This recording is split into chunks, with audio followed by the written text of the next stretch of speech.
Hoy vamos a ver el Perú en el siglo XIX, a inicios de la República.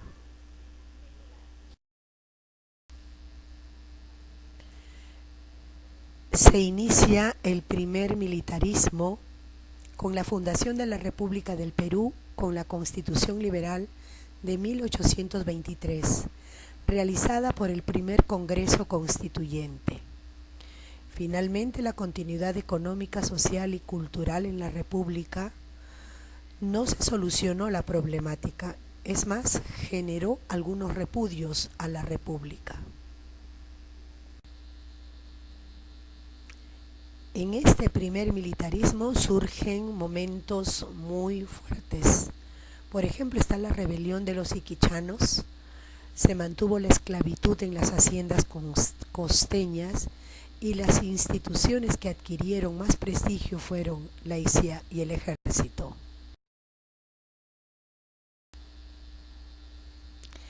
Vamos a hablar del carácter patrimonial y antirrepublicano.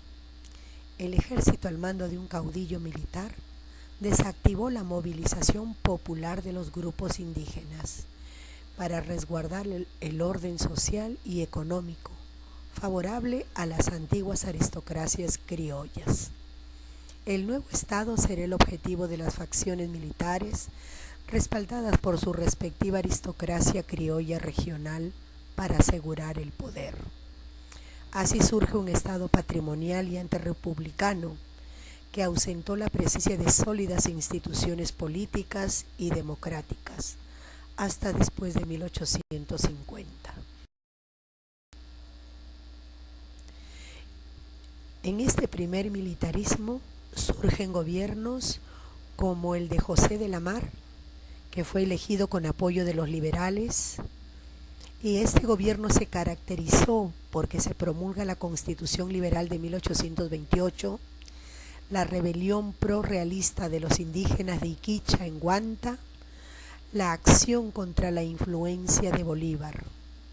Luego tenemos el gobierno de Agustín Gamarra, de posición conservadora y autoritaria, que entra en conflicto con los liberales. En tercer lugar tenemos el gobierno de Luis José de Orbegoso, en el que se da el abrazo del Maquinguayo, fracaso de golpe de Estado de los aliados a Gamarra. Pero el general Salaverry inicia un golpe de Estado en el que se inicia una guerra civil entre liberales y conservadores. La Confederación Peruano-Boliviana, desarrollada entre 1836 y 1839.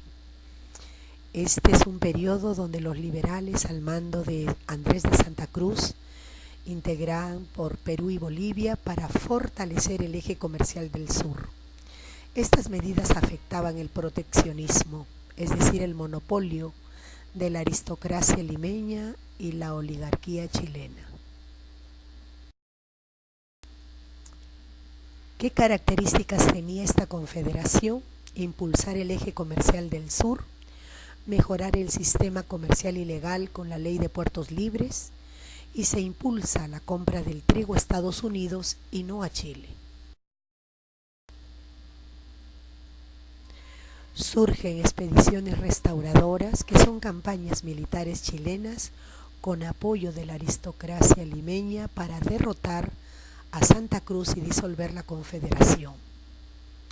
Luego tenemos la restauración de Gamarra, en la que disuelve la Confederación. Gamarra aplica un gobierno de carácter autoritario, en el que invade Bolivia, pero en la batalla de Ingavi muere y Castilla es prisionero. Bolivia invade el Perú, pero fue detenido por las guerrillas de Puno. Esto finaliza con el triunfo de Ramón Castilla. Viene la prosperidad del guano entre 1845 y 1872. Es un periodo de riqueza fiscal producto de la exportación del guano en el contexto de la primera revolución industrial. ¿Qué características tenía esta etapa de apogeo? Los ingresos son malgastados en burocracia, la venta por consignación del guano. La era del guano permitió la llegada de inventos de la primera revolución industrial. Otro sistema de venta fue el monopolio, que estaba representado en el contrato Dreyfus. Generó migraciones de chinos al Perú como mano de obra barata. Se inician los gobiernos de Ramón Castilla entre 1845 y 1851. Debemos recordar que entre estos dos gobiernos existió el gobierno de José Rufino Echenique. Sus gobiernos se caracterizan por adoptar medidas liberales, pero en líneas generales implantan un autoritarismo. Se inicia el sistema de consignaciones y la inmigración china. Entre las principales obras está el primer presupuesto nacional, la ley de consolidación del pago de la deuda externa de la independencia, el primer código civil, el primer ferrocarril. Un fuerte problema fue el exceso de préstamos, que serían cubiertos, dicho sea de paso, con los ingresos del guano. Se inicia una lucha entre los conservadores y los liberales. Como ya lo habíamos afirmado antes, entre estos dos gobiernos de Castilla existe el gobierno de José Rufino Echenique. Entre las obras principales destaca el Tratado Herrera de Aponte Ribeiro sobre el comercio y navegación en el río Amazonas, la Guerra Civil de 1854, en que los liberales acuden a Castilla para lograr deponer a Echenique, lo que se da en la Batalla de La Palma. Para ganar esta guerra, Castilla ofrece la manumisión de los esclavos y la eliminación del tributo indígena. Finalmente, en el segundo gobierno de Castilla, existe la fase liberal en el que se establece la Constitución de 1856 y se desarrolla luego la guerra con el Ecuador, en el que se firma el Tratado de Mapasingue.